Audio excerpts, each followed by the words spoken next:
In the heart of Asia, where deserts breathe fire and winds carry the dust of fallen empires, one insult ignited a storm that would burn half a continent. This is the story of vengeance, destiny, and the wrath of a man the world would remember as Genghis Khan. It began with a promise of peace. In the year 1218, Genghis Khan sent merchants westward to trade with the Khwarezm Empire. Their caravans glittered with silk, fur, and silver, symbols of friendship, not war. But greed poisoned that friendship. At the border city of Otrar, the governor Inalchuq looked upon their wealth and saw not partners, but prey. He accused them of espionage, seized their goods, and had every man executed. Only a single survivor escaped, stumbling east across the steppes to deliver the tale of blood. When the news reached Genghis Khan, silence filled his tent. For a long moment no one dared to speak. The great Khan's gaze fixed upon the horizon, cold and endless. Then he whispered, "They have murdered my sons of the steppe. We will answer as the sky answers thunder, with fire." That whisper became thunder indeed. Across Mongolia, the drums of war began to beat. 200,000 riders gathered beneath the black banner of vengeance. Each warrior carried not only a bow and sword, but the unbroken will of his people. They rode west, into the burning emptiness of the Khwarezm desert. No roads guided them, no rivers offered drink. They lived on dried meat, fermented milk, and sometimes the blood of their own horses. Their discipline was absolute, their speed unmatched. Where other armies crawled for weeks, the Mongols swept like wind over the sand. Across the Oxus River, the Khwarezm Empire glittered with cities, Samarkand, Bokhara, Urgench, crowns of Islamic civilization. At its center ruled Shah Allah ad-Din Muhammad II, a young monarch of great ambition and greater pride. He heard of the approaching Mongols and laughed. "Let the shepherds come," he said. "We have walls higher than mountains and armies twice their number." But pride is the first brick to crumble in any wall. Genghis Khan divided his forces. One wing under his son Joki, another under Chagatai, and the rest under his own command. His plan was simple: strike at every city at once so that no ally could aid another. Speed would be his greatest weapon. The first target was Otrar, the place where the blood feud had begun. For 5 months its walls endured stones, fire, and arrows. Then treachery from within opened a gate. The Mongols poured through like water through cracked clay. Inalchuq, the proud governor, was dragged before the Khan. Genghis Khan asked, "Why did you kill my envoys?" Inalchuq spat, "They were spies." The Khan's voice was low. "Then see as a spy sees." Molten silver was poured into his eyes and ears. Otrar ceased to exist. The storm moved on to Bokhara. The defenders prayed behind its turquoise domes, believing God would spare them. The Mongols broke the gates in 3 days.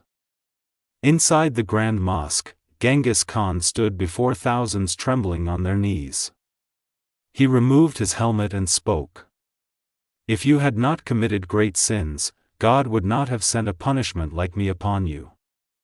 When he left the mosque, Bokhara burned behind him. Now only one jewel remained, the greatest of them all, Samarkand, the shining capital of Khwarezm. Its scholars called it the heart of the world. Its walls stretched for miles, its markets overflowed with gold and learning. Within those walls, more than 100,000 soldiers gathered, among them 20 Indian war elephants clad in armor. To the people of Samarkand, those beasts were invincible. To the Mongols, they were only larger targets. As the Mongol army approached, the Shah's courage melted. Instead of leading his men, he fled west toward the Caspian Sea, leaving his capital to defend itself. An empire dies not when its walls fall, but when its ruler runs. The first riders of Genghis Khan appeared on the horizon at dawn. Dust clouds rose like smoke from the earth. By noon the steppe itself seemed to move, an ocean of horses advancing in silence. At sunset, they encamped around Samarkand in a perfect ring. Thousands of fires lit the desert until the night glowed red. From the towers of the city, terrified citizens looked out and saw that the horizon was aflame. They were surrounded by the end of the world. The following morning, drums echoed through the plain. Catapults hurled stones heavier than men, siege towers rolled forward on creaking wheels. Arrows filled the sky like swarming locusts. The defenders answered with fire, oil, and courage born of desperation. For every Mongol that fell, two took his place. Day after day, the assault continued. Inside the city, panic spread faster than disease. Supplies dwindled. Rumors whispered that the Shah was dead, that God had abandoned them. Some nobles secretly sent messengers to the Mongol camp, begging for mercy. Genghis Khan received them calmly. "Open your gates," he said. "Your lives will depend on your honesty." That night, they opened a small gate on the eastern wall. At dawn, Mongol troops poured in like water through a broken dam. Those who had surrendered were spared. Those who fought were erased. By midday, smoke rose from every quarter. The sound of elephants screaming filled the streets as fire arrows struck their armor. Blinded by pain, the beasts trampled their own men. The mighty defense of Samarkand shattered in hours. The soldiers who survived threw down their weapons and begged for life. They were chained and counted, 50,000 captives destined for slavery. As the city burned, Genghis Khan rode through its streets. He looked neither left nor right. He spoke only one sentence. "This is what happens when a king betrays peace." The winter wind howled across the Gobi steppe, carrying with it the anger of a man who would not forgive betrayal. Genghis Khan rode alone for hours, his black horse kicking up clouds of snow dust. Behind him, 1,000 commanders waited for orders. His scouts had returned with the same message. The city of Samarkand stood defiant, its gates sealed, its banners high. And the governor who had murdered Mongol envoys, Inalchuk, still ruled there, unpunished. At the Khan's command tent, torches flickered against the leather walls. Around a massive map carved from hide, his generals, Subutai, Jebe, Joki, and Chagatai, gathered like hawks around prey. Genghis Khan's voice cut through the cold. He spilled Mongol blood. "We will answer with fire and fear." Subutai stepped forward, tracing his dagger across the Oxus River. "Samarkand's walls are high, but their hearts are soft. Their king hides behind soldiers who fight for gold, not honor." Jebe nodded. "Let us break them with surprise. Strike from the west while their eyes watch the east." The Khan's gaze hardened. "We will take their courage before we take their city." Days later, 200,000 horses thundered across the frozen plains. Columns of dust rose like pillars beneath the pale sun. From afar, travelers whispered that the earth itself was moving. As the Mongols crossed into Khwarezm territory, villages emptied in panic. Markets burned, watchtowers fell silent. Every messenger the Khwarezm Shah sent vanished before reaching Samarkand. Genghis Khan's shadow was already upon them. At dawn, the Mongol vanguard reached the outskirts of the city. Samarkand gleamed, a jewel of turquoise domes and marble towers rising from a sea of gardens. Inside those walls waited 110,000 defenders, Persians, Turks, Arabs, even mercenaries from India. Their leader, Inalchuq, believed his fortress was invincible. From the ramparts, he watched dust clouds forming on the horizon. "The barbarians have come," he sneered. He ordered drums to beat and banners to rise. He did not know that Genghis Khan had already surrounded him. That night, the sky glowed red as Mongol fires encircled the plain. Horns echoed through the valley, low, steady, merciless. Genghis Khan stood atop a hill, his eyes fixed on the city lights below. "Tomorrow," he said quietly, "the world will learn what happens when a city defies the sons of the steppe." The morning sun rose over Samarkand, gilding its blue domes and tall minarets. But beneath that beauty, tension rippled through the air. Trumpets sounded from the Mongol camp, long, echoing calls that made even the birds fall silent. Genghis Khan watched the city walls through a brass lens. Every tower bristled with archers, every gate sealed with iron. "They believe stone can protect them," he murmured, "but fear eats through stone." Subutai rode up beside him. "The walls are thick, great Khan. Yet men defend them, and men can be broken." The Khan smiled faintly. "Then let us break them." At his signal, horns blared again. Thousands of Mongol riders formed ranks across the plain, archers in front, lancers behind, siege wagons rumbling like thunderclouds.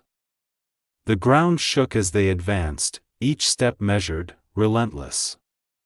From the city, catapults hurled stones the size of horses. The missiles smashed into earth, sending up fountains of dust and splinters. Mongol lines bent but did not break. Archers lifted their bows, 1,000 strings drew back, and the sky turned black with arrows. The storm fell upon Samarkand's walls. Arrows whistled like screaming spirits, cutting down soldiers along the battlements. For every defender who fell, 2 more stepped forward. Inside the city, the muezzin's calls for courage mixed with cries of pain. For 3 days the Mongols encircled the city, probing its defenses, testing every gate.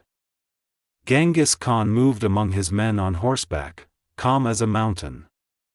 He ate what they ate, drank melted snow, and listened to every scout. One night, Subutai returned with news. "Great Khan, there is a weakness, a hidden postern gate by the river. It is guarded by mercenaries who have not been paid." Genghis' eyes flashed. "Gold opens gates faster than siege rams. Find their captain." Before dawn, Mongol spies crept through the reeds by the riverbank. They carried no weapons, only pouches heavy with coins. By sunrise, the gate's guards were gone, and the hinges were loose. As the 5th day began, the Mongol army staged a massive feint at the western wall. Drums thundered, ladders rose, soldiers shouted. Inalchuq sent his best troops west to repel the assault, and in that moment, the secret gate opened. Subutai and Jebe led 10,000 riders silently through the breach.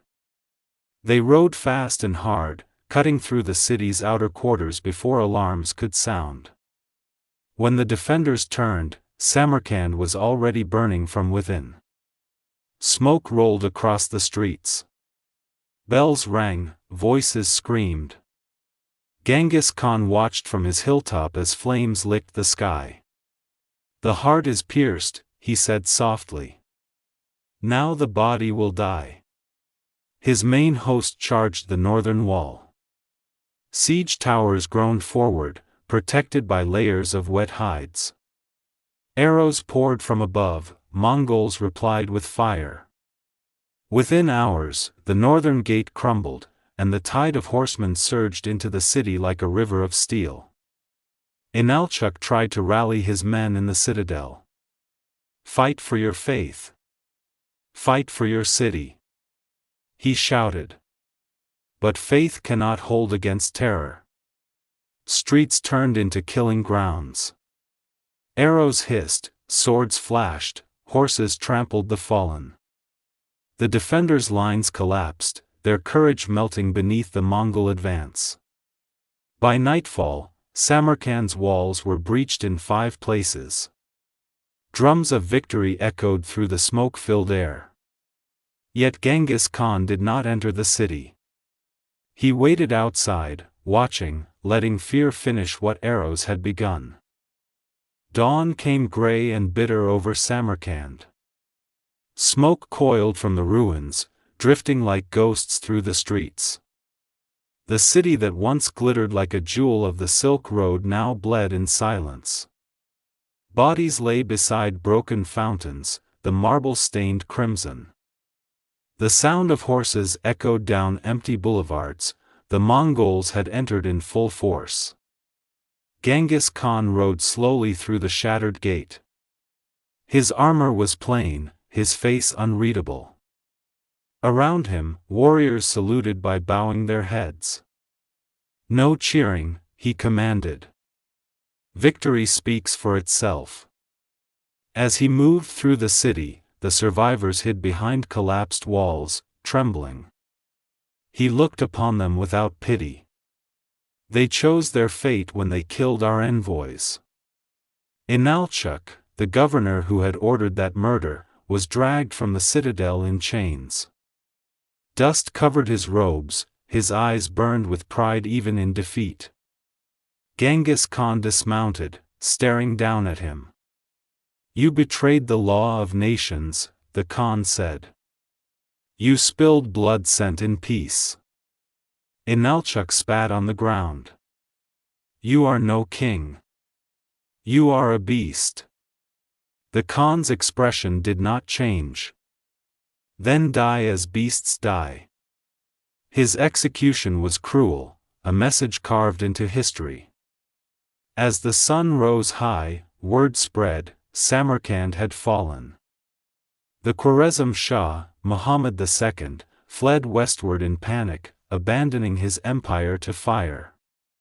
From every mosque and palace, Mongol soldiers seized treasures beyond counting: gold, silk, manuscripts, and jewels from India and Persia. Yet Genghis Khan allowed none of it to touch him. He watched the plunder from a distance, arms folded. "Wealth is nothing," he told Subutai. "Order is everything." For 3 days the Mongols searched for hidden weapons and rebels. Anyone found bearing arms was executed. Then, on the 4th day, the Khan ordered the city's remaining population gathered outside its eastern gate. Tens of thousands stood under the scorching sun: merchants, artisans, scholars, children. Genghis Khan addressed them from horseback. "Your king betrayed you. He left you to die. But the Mongol law is clear: those who surrender live, those who resist perish."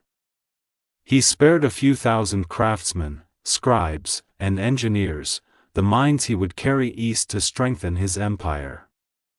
The rest were taken as slaves or scattered to the winds.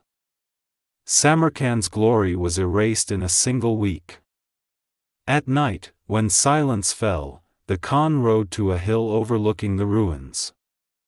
The city flickered with dying fires, its once great dome cracked in two. Subutai joined him quietly. "It is done," he said. "Khwarezm has no heart left." Genghis Khan looked westward, toward the distant mountains where the Shah had fled. "Not yet," he said softly. "The heart beats still. We will hunt it until it stops." He turned to his men. "Leave one thing standing: the road. Traitors will come again one day. Let them see what becomes of those who defy the sons of the steppe." And so they left Samarkand behind, a silent scar upon the desert. Its domes collapsed, its gardens turned to ash. But stories of that destruction rode ahead of the Mongols, carried by refugees and merchants. Across Asia and into Europe, the name Genghis Khan began to spread like thunder in the distance. The fires of Samarkand burned for 7 days and 7 nights. Even from miles away, travelers on the Silk Road could see the glow, a second sun rising over the desert, born from vengeance. The Mongols moved on, but the city remained behind as a whisper of fear. When word of Samarkand's fall reached the Khwarezm Shah, he could scarcely believe it. His finest city, taken, burned, gone. His greatest general, executed. His people, scattered. In despair, he fled deeper into the mountains, pursued by Genghis Khan's shadow at every turn. Within months, he died in exile, alone, hunted by the very empire he had provoked.